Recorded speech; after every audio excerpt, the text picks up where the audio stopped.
नमस्कार दोस्तों, मैं विकास शाक्या एक बार फिर से आप सबका स्वागत करता हूं अपने चैनल पर। और ये जो प्लेलिस्ट है ये है हमारी ऐतरेय उपनिषद की प्लेलिस्ट और इसको हम डिस्कस कर रहे हैं।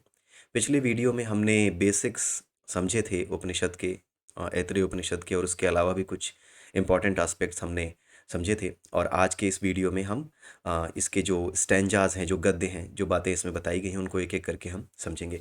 तो दो गद्य, इसके जो दो स्टैंजाज हैं आज वो हम कवर करेंगे। लेकिन उससे पहले मैं आपको एक बात बता दूं कि जो भी चीज़ें आप यहाँ पर सुनते हैं, उनका मनन करना, उनका चिंतन करना, उनके बारे में खुद से सोचना, समझना, उसको टाइम देना, ये बहुत ज़रूरी होता है। तभी आप उसे समझ पाएंगे, जान पाएंगे। ठीक है? तो उसके लिए मैं आपको ये ज़रूर आग्रह करूँगा आप लोगों से कि आप ये बुक, ये जो ईश आदि 9 उपनिषद हैं, जो कि आपकी गीता प्रेस गोरखपुर से है, इसे आप ले लें।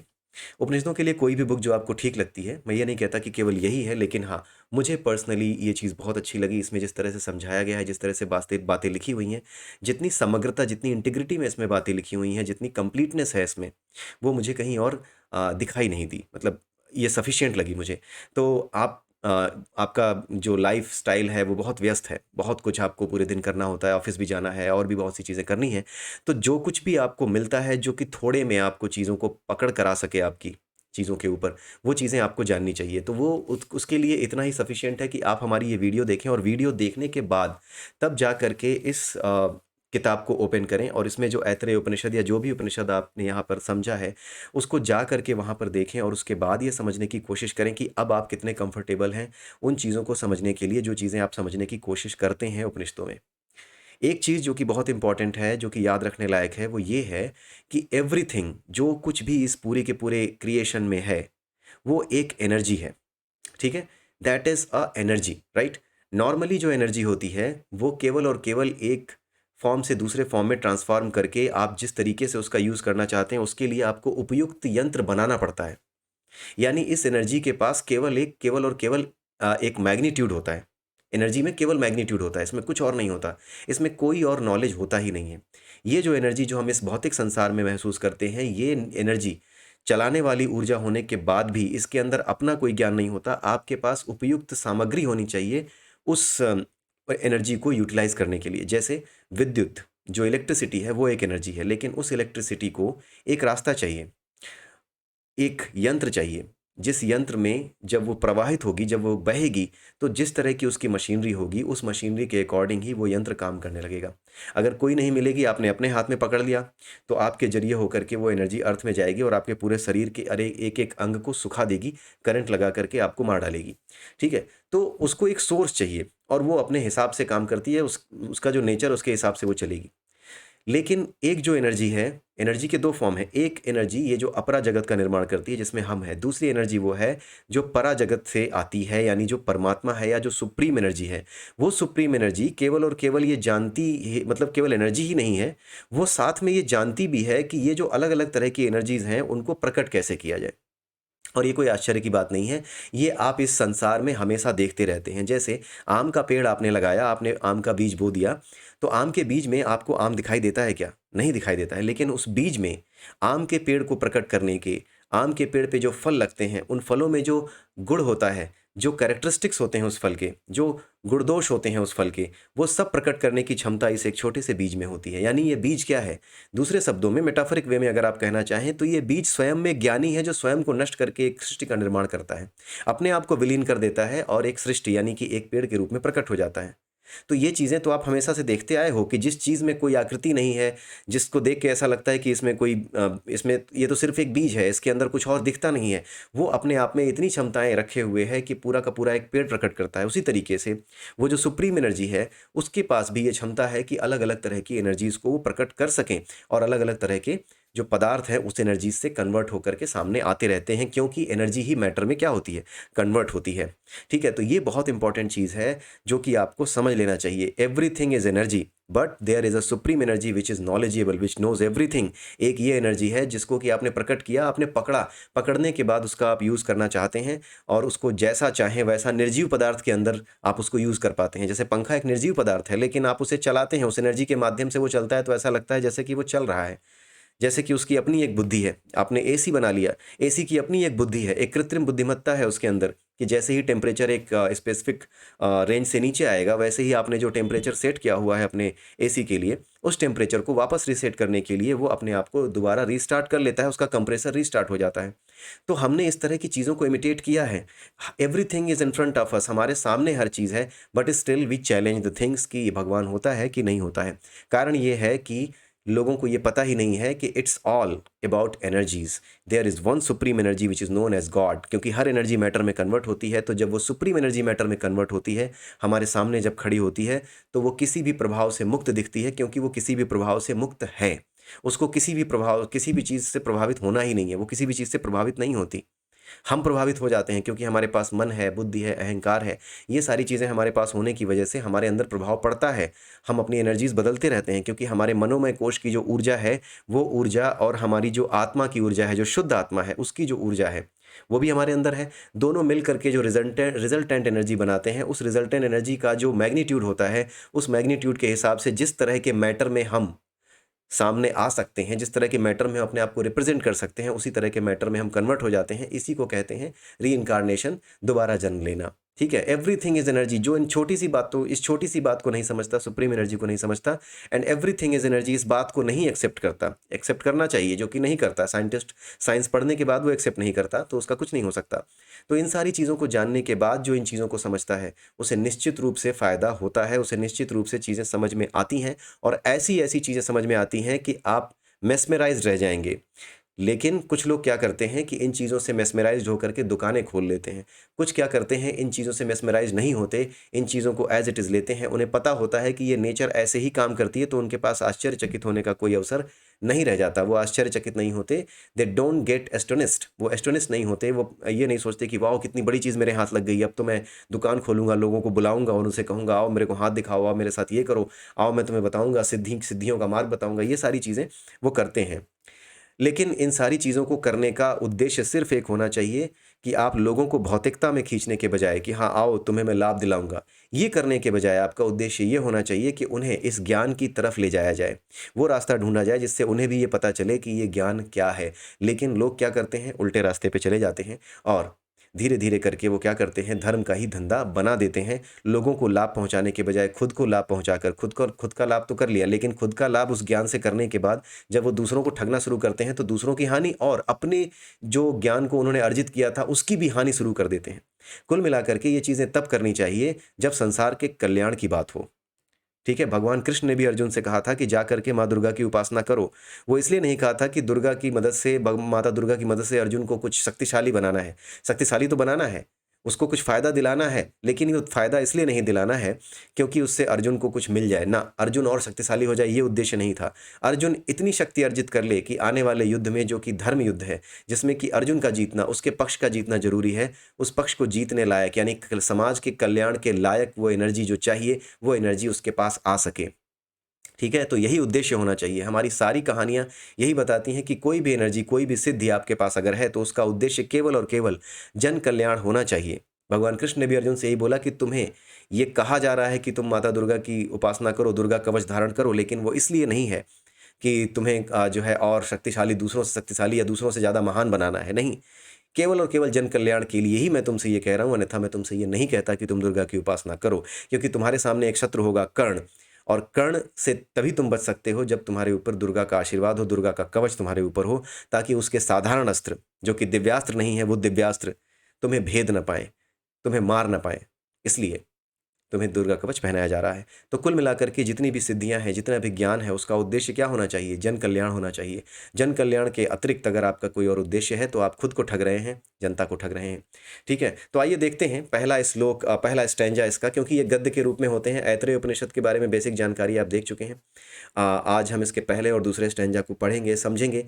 आराम-आराम से हम इसको पढ़ेंगे, समझेंगे, ताकि चीज़ें समझ में आती रहें। इसके 3 अध्याय हैं, मैं आपको बता दूँ, पिछले वीडियो में ही बताया था कि जो ऐतरेय उपनिषद है, इसके 3 अध्याय हैं, जो कि हमारा ऋग्वेद है। ऋग्वेद का जो आरण्यक ब्राह्मण है, उस आरण्यक ब्राह्मण के अंदर एक जो आरण्यक है, ऐतरेय ब्राह्मण है, सॉरी, ऋग्वेद के अंदर एक हिस्सा है जिसका नाम है ऐतरेय ब्राह्मण। ऐतरेय ब्राह्मण के अंदर एक ऐतरेय आरण्यक है। उस ऐतरेय आरण्यक में 3 चैप्टर हैं।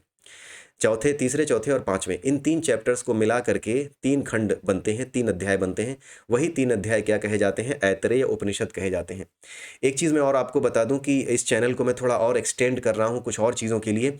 जैसे कि इस चैनल को हम एक तरीके से सनातन न्यूज़ के लिए यूज़ कर सकते हैं और इसमें हम सनातन जो एमसीक्यू हैं, मल्टीपल चॉइस क्वेश्चंस, उसके बेसिस पे एक सीरीज़ शुरू करने जा रहे हैं जिसमें कुछ छोटे-छोटे क्वेश्चन आंसर्स हुआ करेंगे। हर दूसरे या तीसरे दिन या फिर हर वीकेंड में कुछ 2-4 वीडियोज़ आया करेंगी जिसमें कुछ क्वेश्चंस हुआ करेंगे जो सनातन धर्म से रिलेटेड हैं, हमारे त्योहारों से रिलेटेड हैं, उनसे रिलेटेड बातें उसमें की जाएँगी और उसमें हम कुछ 4 या 5 क्वेश्चंस के माध्यम से चीज़ों को अपने अंदर आत्मसात करते रहेंगे, चीज़ों को रिवाइज़ करते रहेंगे ताकि चीज़ें हमारे और आपके ध्यान में बनी रहें। इन चीज़ों का याद रहना, इन चीज़ों का पता रहना, इन चीज़ों के साथ हमारी एक दोस्ती हो, इन चीज़ों के साथ हमारी एक जान-पहचान हो, हमारे ये सामान्य व्यवहार में वैसे ही हों जैसे कि और विषय हमारे सामान्य व्यवहार में रहते हैं। जैसे समाचार आप सुनते हैं वो आपके सामान्य व्यवहार में रहता है, वैसे ही ये सनातन जब आपके सामान्य व्यवहार में उतर जाएगा, तो अपने आप चीज़ें आपके हाथ से आसानी से होती चली जाएँगी। आपकी अपनी परेशानियाँ आपको परेशान करना बंद कर देंगी, बल्कि आप अपनी परेशानियों के लिए परेशानी बन जाएँगी। आपकी परेशानियाँ आपको छोड़कर भागने लगेंगी। तो इसलिए हम इस चैनल को थोड़ा-सा और एक्सटेंड करेंगे और इसको बढ़ावा देंगे। तो आइए अभी इस पर्टिकुलर वीडियो में हम डिस्कस करते हैं पहला और दूसरा स्टैंजा जो कि ऐतरेय उपनिषद से है। तो पहले स्टैंजा में ये कहा गया है कि सबसे पहले स्टार्टिंग में एकमात्र वही था, वही यानी कि परमात्मा, आत्मा, वही था। परम ऊर्जा, सुप्रीम एनर्जी, केवल वही एक ऊर्जा थी। उसके अलावा और कोई सक्रिय वस्तु नहीं थी, कोई निष्क्रिय वस्तु भी नहीं थी। यानी कोई भी जीव या निर्जीव किसी भी तरह की चीज़ उसके अलावा नहीं थी। किसके अलावा? परमात्मन के अलावा, परमात्मा के अलावा। उसने सोचा कि मैं लोकों की रचना करूँ। अब थोड़ा-सा ध्यान से सुनिएगा। जब वो केवल एक एनर्जी है, तो वो सोच कैसे सकती है? फिर वही बात है, जैसे पेड़ का बीज है, वो बीज के अंदर ना तो कोई ऐसी चीज़ है, पेड़ बनाने के लिए कुछ भी नहीं है, फल लगाने के लिए कुछ भी नहीं है, देखने पे कुछ भी महसूस नहीं होता कि इसके अंदर कुछ ऐसी शक्ति होगी। लेकिन वो इन चीज़ों को प्रकट कर देता है, एक पेड़ को प्रकट कर देता है, उस पेड़ के अंदर लगने वाले फलों की क्रियाविधि को प्रकट करने वाला वो बीज होता है। उसी तरीके से ये जो परमात्मा है, जो परम ऊर्जा है, जैसा हमने पहले ही डिस्कस किया कि उसके पास सारा नॉलेज है, सारा ज्ञान उसके पास है। वो सारा नॉलेज उसके पास है कि किस तरीके से ये चीज़ें प्रकट करनी है। जैसे माँ के गर्भ में बच्चा आकार लेता है, तो ऐसा तो है नहीं कि फादर ये कहता है या मदर ये कहती है कि ओह! चलो 3 महीने हो गए, अब चलो बच्चे के हाथ लगा दें, ऐसा तो कोई करता नहीं है। ये नेचर, इस नेचर के जो एलिमेंट्स हैं, इस नेचर की जो ऊर्जाएँ हैं, वो ऊर्जाएँ स्वयं माँ के गर्भ में बेटे एक बच्चे का निर्माण कर रही होती हैं, बेटा-बेटी कोई भी हो, संतान का निर्माण कर रही होती हैं। ठीक है? तो इसका मतलब है कि वो एनर्जी हर चीज़ जानती है। क्योंकि वो एनर्जी हर चीज़ जानती है और उसने आपको भी प्रकट किया है, आप भी सोच सकते हैं, तो वो एनर्जी भी सोचने के भाव को रखती है, सोचने की क्षमता को रखती है, तभी तो आपके भीतर वो भाव है। कोई भी चीज़ आपके पास होगी तभी तो उससे किसी चीज़ का निर्माण कर सकोगे।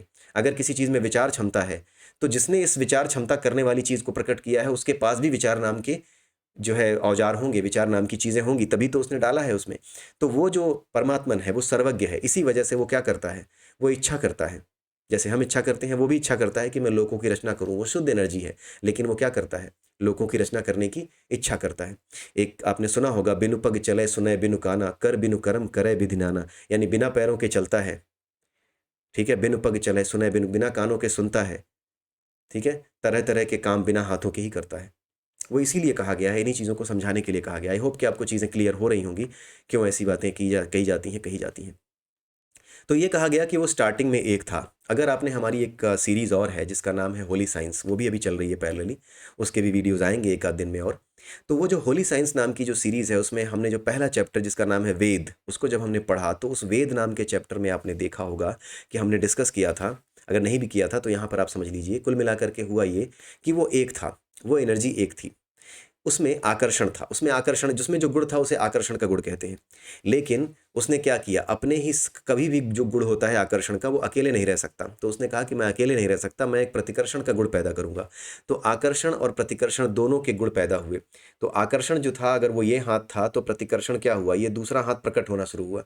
और ये जो प्रतिकर्षण है, क्योंकि ये स्वभाव से ही प्रतिकर्षण है, तो अपनी एनर्जी से ये दूर भागने लगा। तो जब दूर भागता है तो एक स्पंदन होता है, वो ऐसे नहीं भागता, वो ऐसे भागता है, ऐसे भागता है।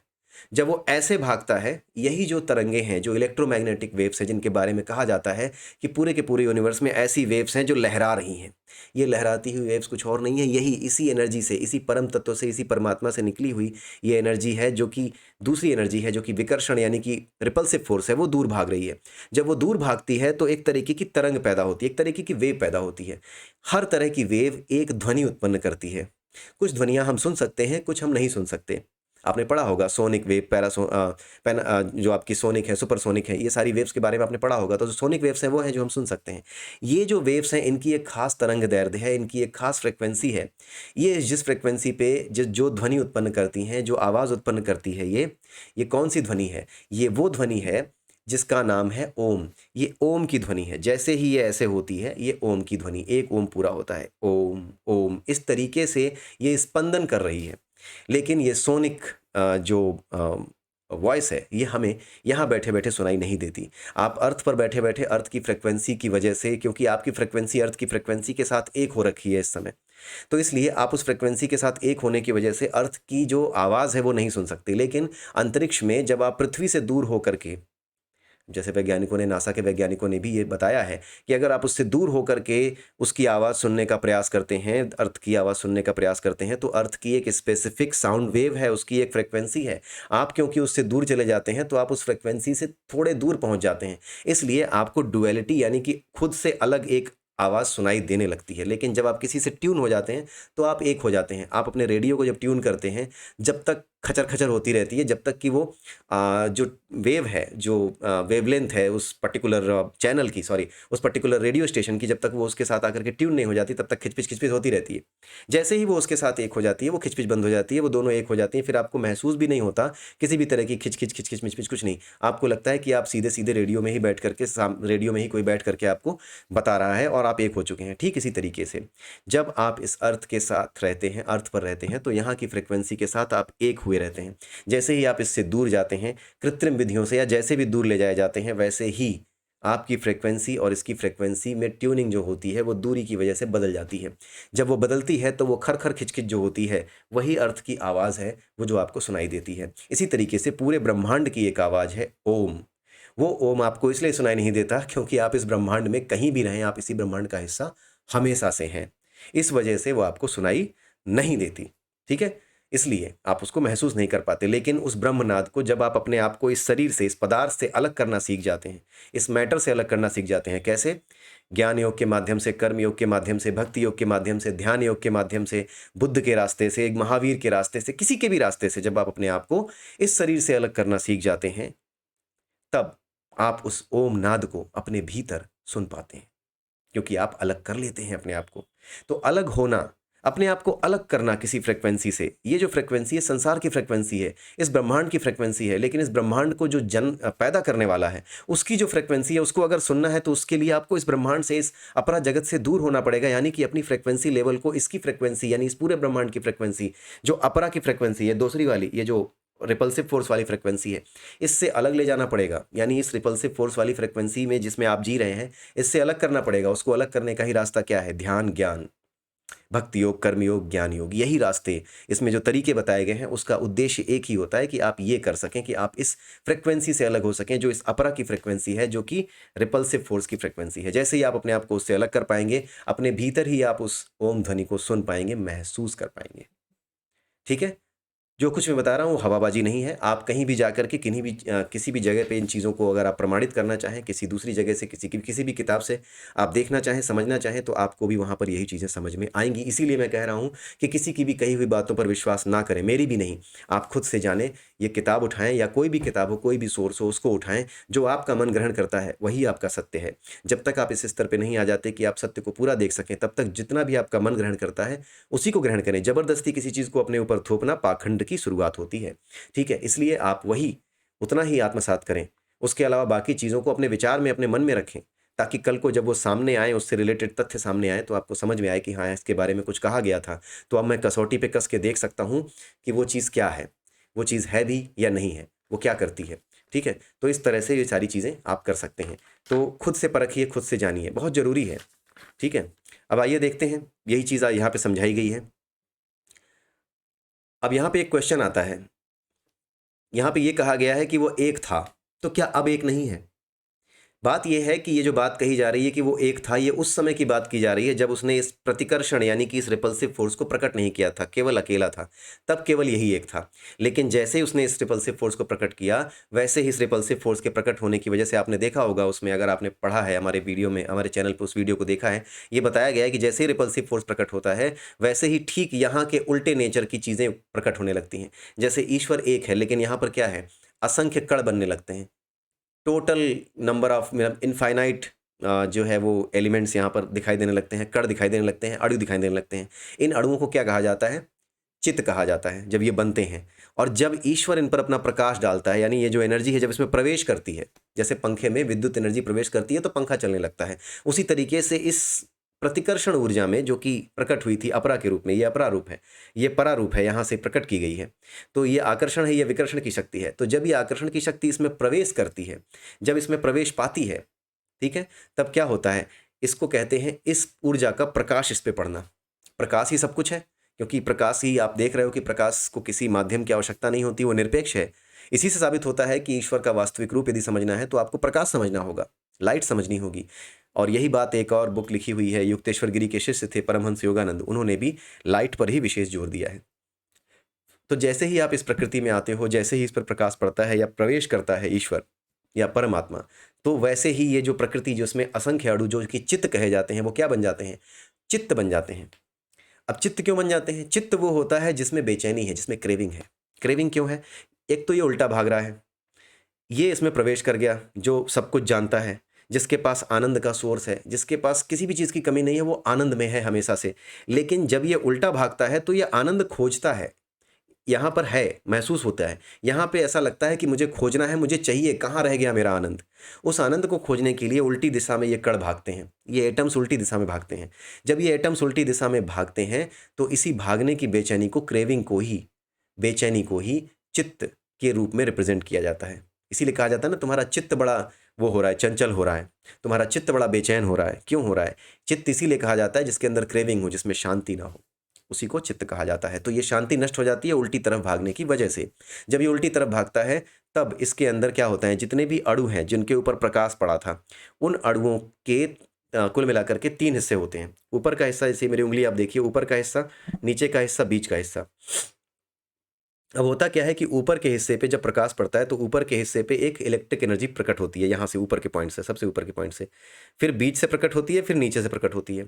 फिर पहले और बीच में से एक, फिर बीच और नीचे वाले में से एक। ऐसे कुल मिलाकर के कितनी हो गई? पहली, दूसरी, तीसरी बीच वाली, चौथी ऊपर वाली, 5वीं फिर बीच और नीचे वाली। तो 5 तरह की एनर्जीज़ प्रकट होती हैं। इन 5 तरह की एनर्जीज़ को क्या कहा जाता है? ये इलेक्ट्रिक एनर्जी होती हैं। जो इलेक्ट्रिसिटी आप महसूस करते हो ना, ये वो इलेक्ट्रिक एनर्जी होती है। इस इलेक्ट्रिक एनर्जी के 2 पोल्स होते हैं। इलेक्ट्रिकल डाइपोल के बारे में आप सुना होगा आपने। इलेक्ट्रिकल डाइपोल्स यानी कि 2 हिस्से बन जाते हैं, एक पॉजिटिव, एक नेगेटिव, और बीच वाला क्या रह जाता है? न्यूट्रल रह जाता है। इसी पॉजिटिव, नेगेटिव और न्यूट्रल से क्या होता है? इसी से पूरी की पूरी पृथ्वी, इसी से 5 है ना ये? 5 हमने बताया ना, ये पृथ्वी, जल, अग्नि, वायु, आकाश, इनको बनाते हैं। इसका निर्माण करती हैं ये 5 तरह की विद्युत ऊर्जाएँ। ठीक है? ये 5 तरह की विद्युत ऊर्जाएँ जब ये सृष्टि के तरह-तरह के तत्वों का निर्माण करती हैं, पंच महाभूतों का निर्माण करती हैं, पृथ्वी, जल, अग्नि, वायु और आकाश, तो उससे ये पूरी सृष्टि प्रकट होती है। यही बात यहाँ बताई गई है, यही इस श्लोक में बताया गया है। आप इस किताब को उठाइएगा, पढ़िएगा, बड़े आराम से आपको बड़े आराम से समझ में आएगा। इसमें यही बताया गया कि अब भी वही एक है, लेकिन वो एक क्या है? उस एक ने क्या किया है? इस अपरा में घुस करके, इस अपरा प्रकृति में घुस करके तरह-तरह के रूपों को प्रकट किया है। कैसे किया है? ये हमने युक्तेश्वर गिरी जी की जो किताब थी होली साइंस, उससे समझा कि ये जो 5 सिरे हैं, 5 सिरों से 5 इलेक्ट्रिकल डाइपोल्स निकले हैं। इनसे क्या हुए हैं? इन्हीं से तत्वों की उत्पत्ति हुई है।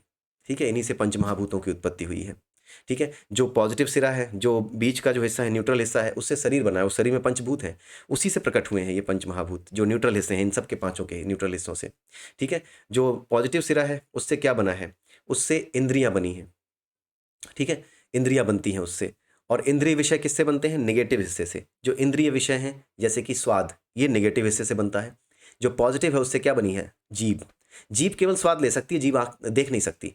तो ये जो स्वाद लेने का काम है, जो ये विशेष गुण है, ये स्पेसिफिक जो गुण है, ये एक पर्टिकुलर इलेक्ट्रिकल एनर्जी से पैदा होता है, उस इलेक्ट्रिकल डाइपोल के पॉजिटिव पार्ट से पैदा होता है, उसी से ये जीभ बनती है।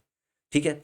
उसी से ये बनता है। तो ये जो हमारे भौतिक पदार्थ हैं, उन्हीं से ये जीव, आँखें, ये सारी चीज़ें बन रही हैं। लेकिन वो अलग-अलग 5 महाभूतों में पृथ्वी, जल, अग्नि, वायु, आकाश के रूप में प्रकट हैं। उन्हीं से ये सारे हमारे जो 5 इंद्रियाँ हैं, वो सब बनती हैं।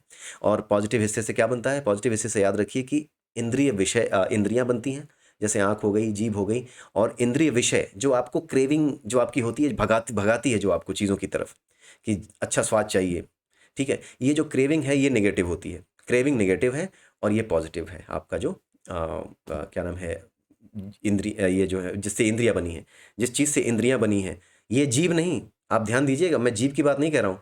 जीव को जो जीव बनाता है, जो जीव की जीव है, यानी जीव को स्वाद लेने लायक जो बनाता है, उस तत्व को पॉजिटिव से पैदा किया जाता है।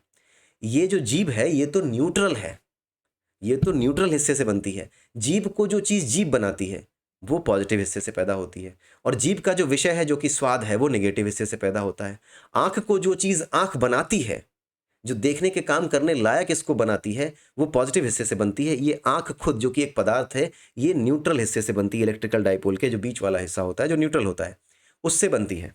ठीक है? तो इस तरीके से वो पूरी सृष्टि को प्रकट करता है। पृथ्वी, जल, अग्नि, वायु, आकाश, सब कुछ वो प्रकट करता है। यही बात इस पहले श्लोक में समझाई गई है।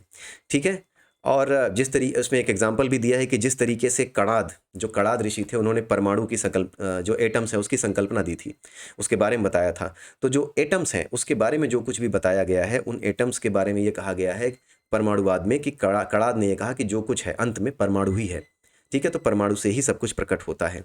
वैसे ही यहाँ पर जो वास्तविक ज्ञान है, वो ये कहता है कि सब कुछ आत्मा से ही प्रकट है। ठीक है? आई होप कि इसमें कुछ प्रॉब्लम आ गई है। सो लेट मी सी कि क्या प्रॉब्लम आई है। शायद आपको अब स्क्रीन नहीं दिख रही होगी। Let me correct it.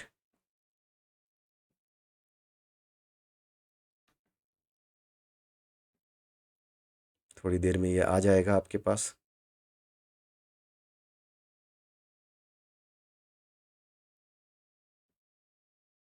ठीक है, अब आ गया। देयर वाज अ प्रॉब्लम, कुछ प्रॉब्लम हो गई थी नेटवर्क की वजह से। इसकी वजह से आपको एक बिल्ला दिखाई दे रहा होगा, बट अब वो बिल्ला चला गया है और अब मैं आ गया बागड़ बिल्ला। ठीक है? तो आइए आगे चलते हैं। तो बाकी चीज़ें हम समझ चुके हैं कि वो ऐसा कैसे कर पाया, कैसे लोगों की रचना करने के बारे में सोच पाया, क्योंकि वो सर्वज्ञ है। उस एनर्जी के पास केवल और केवल एनर्जी नाम के कुछ नहीं है, उसके पास ये भी है कि कैसे सोचा जाए, उसके पास नॉलेज भी है। तभी तो एमआरएनए, टीआरएनए, ये किस साइंटिस्ट ने डाला इस नेचर में? ये तो पहले से है ना। एमआरएनए और टीआरएनए जो प्रोटीन बनाते हैं आपकी बॉडी में, ये किसी साइंटिस्ट ने थोड़ी डाला है, या किसी भीमटे ने थोड़ी डाला है। कोई कोई वामपंथी थोड़ी गया था इस नेचर में ये सब डालने के लिए। ये तो पहले से हैं। ये जो पहले से हैं, इसी के बारे में वो नहीं जानते, इसीलिए बकर बकर कचर कचर करते रहते हैं। लेकिन आपको पता है, तो आप इन चीज़ों को जानते रहिए। ठीक है? आगे अब देखते हैं। दूसरा श्लोक है, इसका दूसरा स्टैंजा है, वो क्या कहता है? दूसरा स्टैंजा ये कहता है कि उन्होंने क्या क्या बनाया, वो चीज़ें बताई गई हैं कि कौन कौन से लोक बनाए। बेसिकली अलग अलग लोकों की एक अलग अलग एनर्जी है। ये लोक कुछ और नहीं है, ये अलग अलग एनर्जी लेवल्स हैं इस पूरे के पूरे यूनिवर्स में। एक एनर्जी लेवल ऐसा है जो बीच में है, 7 ऊपर हैं, 7 नीचे हैं। 7 एनर्जी लेवल्स ऊपर हैं, 7 एनर्जी लेवल्स नीचे हैं। ऊपर की तरफ जो एनर्जी लेवल्स हैं, वो पॉजिटिव की तरफ जा रहे हैं। नीचे की तरफ जो एनर्जी लेवल्स हैं, वो नेगेटिव को रिप्रेजेंट करते हैं। और बीच में जो एनर्जी लेवल है, वो न्यूट्रल है। वो जो न्यूट्रल है, वही पदार्थ का निर्माण करता है। क्योंकि हमारी पृथ्वी न्यूट्रल वाले हिस्से में है, बीच वाले हिस्से में है, इसलिए ये दिखाई देती है, ये दृश्य है। लेकिन बाकी के जो ऊपर बढ़ते हुए पॉजिटिव और नेगेटिव की तरफ जो जा रहे हैं, ये क्या है? ये सिर्फ और सिर्फ एनर्जी लेवल्स हैं। ये भी लोक हैं, यहाँ पर भी जा करके आपको अनुभव होते हैं। लेकिन इसकी तरह, पृथ्वी की तरह ठोस नहीं है वो। पृथ्वी की तरह वो आँखों से, इन आँखों से दिखने लायक नहीं है। वो अलग आँखों से देखा जा सकता है, जिसको आप उस एनर्जी लेवल की ही आँखें कह सकते हैं। जैसे आप सपने में देखते हैं सपना, तो कौन सी आँख से देखते हैं? ठीक है? विचारों की भी आँखें होती हैं। विचारों की आँखें कहाँ से आती हैं? विचारों में आँखें कैसे ले आते हो? आप केवल विचारों जैसे ही आप विचार करना शुरू करें, ऐसा हो नहीं सकता कि आपकी आँखें कुछ देखना ना शुरू कर दें। आपको ये अनुभव ना हो कि मैं आँख से ही देख रहा हूँ। बिना आँखों से देखे, कानों से सुने टाइप की चीज़ें किए बिना आप विचार भी नहीं कर पाएँगे। तो इनको भी आँखें, विचार, ये सब मिले होते हैं। तो किसी स्तर पे जब विचार होता है, जो विचार करने वाला व्यक्ति होता है, उसके ऊपर उठने की संभावना अधिक क्यों होती है? क्योंकि जो विचार करता है, वो हमेशा अपने आप को उन तत्वों से, जिन तत्वों की खुद की आँखें और जो है हाथ हैं, आँख हैं, खुद की बुद्धि है, खुद का मन है, उनके साथ बार-बार कनेक्शन करता है। इसलिए जो ज़्यादा विचार करता है, पॉजिटिव विचार, नेगेटिव नहीं, पॉजिटिव विचार, इन विषयों का विचार, जो इन विषयों पर विचार करता है बार बार, वो धीरे धीरे बहुत ही आसानी से उसका आगे बढ़ना बहुत आसान होता है। कोई भी ऐसा व्यक्ति जो इस तरह की प्रैक्टिस कर रहा है जहाँ पर वो अपने आप को खुद से अलग करके एक नाटक कर सके, उस व्यक्ति के लिए ऊपर उठना बड़ा आसान होता है, नीचे गिरना भी आसान होता है। अगर अपने स्वार्थ के लिए नाटक कर रहे हो तो नीचे गिरोगे, और अगर ईश्वरत्व के लिए, उस परम तत्व को पाने के लिए नाटक कर रहे हो तो आप ऊपर उठते चले जाओगे, नहीं तो नीचे गिरोगे। ठीक है, तो यही चीज़ होती है। अब देखते हैं आगे कि किस तरीके से यहाँ पर बताया गया है कि उन्होंने क्या क्या रचना की। उन्होंने यहाँ पे बताया गया है कि उसने, यानी परमात्मा ने, उस परम ऊर्जा ने अम्भ, मरीचि, मर और आप, इन लोकों की रचना की।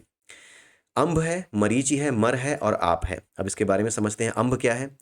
द्युलोक से परे, पृथ्वी लोक के पास एक लोक है जिसको द्युलोक कहा जाता है, यानी एक एनर्जी लेवल है जो द्युलोक का एनर्जी लेवल है। सबसे नज़दीक पृथ्वी के वही है, इतना भी नज़दीक नहीं है, दूरी है, फिर भी कंपैरेटिवली नज़दीक है दूसरी जगहों से, दूसरे एनर्जी लेवल से। तो द्युलोक से परे, द्युलोक जो है उससे ऊपर एक लोक और है जिसको कहते हैं स्वर्ग। स्वर्ग उसकी प्रतिष्ठा है। प्रतिष्ठा यानी कि उसका टारगेट है। यानी उसका टारगेट यानी क्या?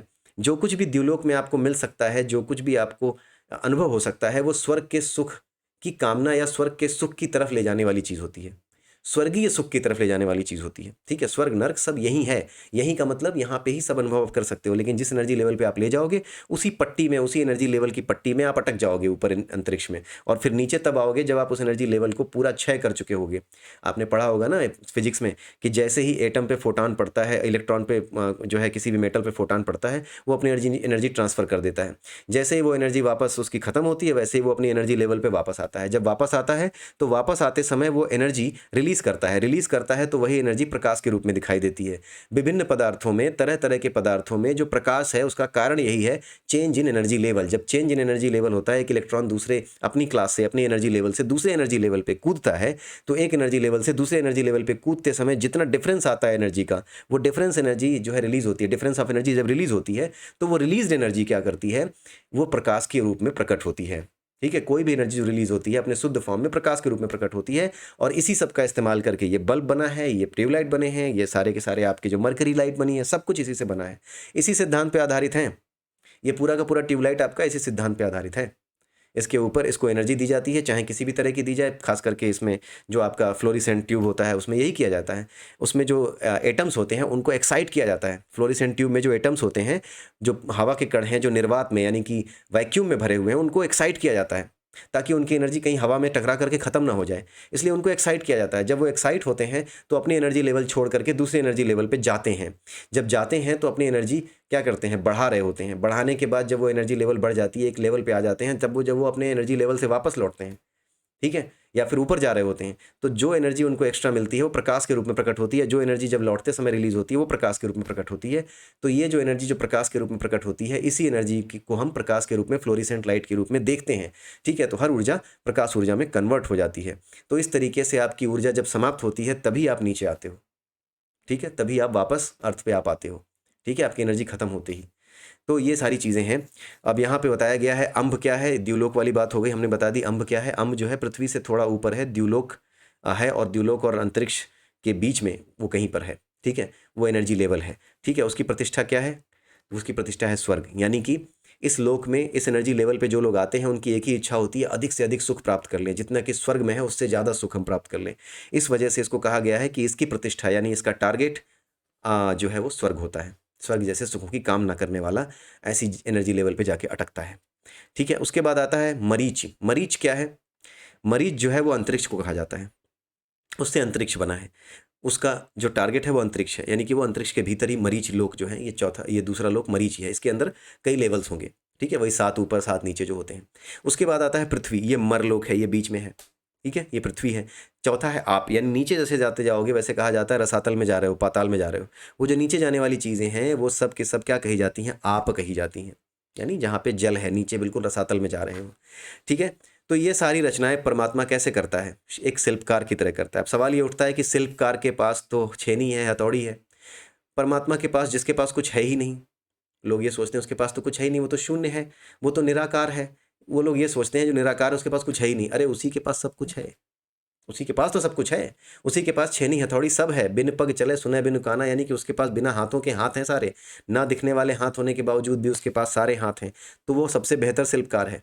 जैसे वही फिर एक एग्जांपल, वही जो पेड़ का बीज होता है उसके अंदर कुछ थोड़ी दिखता है। आम के पेड़ के बीज में जो बीज होता है उस बीज में ये थोड़ी दिखता है कि हाँ इसमें कहीं आम दिखाई दे जाए या आम का पेड़ दिखाई दे जाए, ठीक है, कुछ नहीं दिखता।